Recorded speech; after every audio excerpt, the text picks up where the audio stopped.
So I figured I would kind of show you a little bit about how I skin out a fish today. So what I got here is a pretty nice walleye. One of my more favorite fish that I like to do. So this is going to be a left turn, tail out and up. So what I've done so far is, after I got it thawed out, I cut my lateral line right down the middle, through the gill, collarbone, and then I take my fish skinning knife. You can get these pretty much anywhere at any taxidermy supply place, and I just very slowly will start working along that lateral line. I don't force it, I just kind of let the knife do all the work for me. Usually, I don't know, I found that if the fish is thawed out and a little warmer, it's a little bit more difficult to skin. I kind of like to have a little bit of that frostiness in the meat, because I feel that skins a lot easier. That's just my opinion.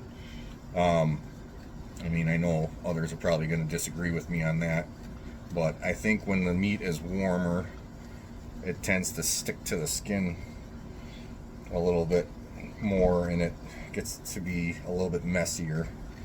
This one is fairly warm. I mean, it's been thawing out for quite a while, but I could still feel a little bit of, I guess you could say, iciness underneath, which is where I kind of prefer it.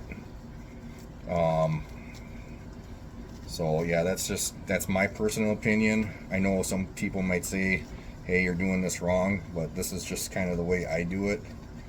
So, and you just pick whatever works best for you, I guess. Now, as you can see, just very lightly working my way around. Sometimes, kind of where this collarbone is, I'll cut, inside that gill. You'll see when I can kind of show you here. I'll take my scissors. Let's see if I can see this here. Now, inside this, you get this soft tissue underneath where the actual gills are. I got my finger on there. I don't know if you can see that. Right there. I'll cut that kind of like the shape of a C. You'll see the curve to it. I'll cut that all the way around up to the head juncture, and then I do that right away, and then I'll come back to that later. But like I said, you just keep working your way down to the tail.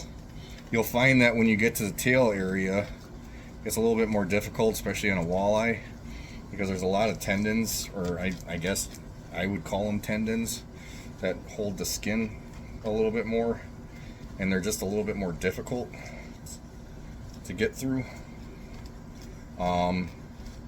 Also, when they're freezer burnt, they're a lot more difficult as well. What I've found worked pretty good, I actually just did one, was I soaked it in warm water, and I let it soak overnight. And the next day, I opened it up and I started doing the skinning process, and every time it started getting kind of tough again, I would just throw it back in the bath and let it soak. Took me a couple hours to do it, but that's just the nature of the beast, I guess. It smelled terrible. That's one of the joys you get when you get freezer burnt fish. That's why wrapping them up properly is a good idea. Always wrap them in a wet towel, and that helps to prevent a lot of that. And also making sure that it's in a sealed bag of some sort. or at least in a bag with all the air out and wrapped with tape. Yeah, that definitely helps. Now, I'll kind of show you where I'm at now. So what I've done is I've just been working slowly, and you can see how I'm getting real close to the edge of that skin, not cutting through, but just working my way around. You know, and I think this is a little bit duller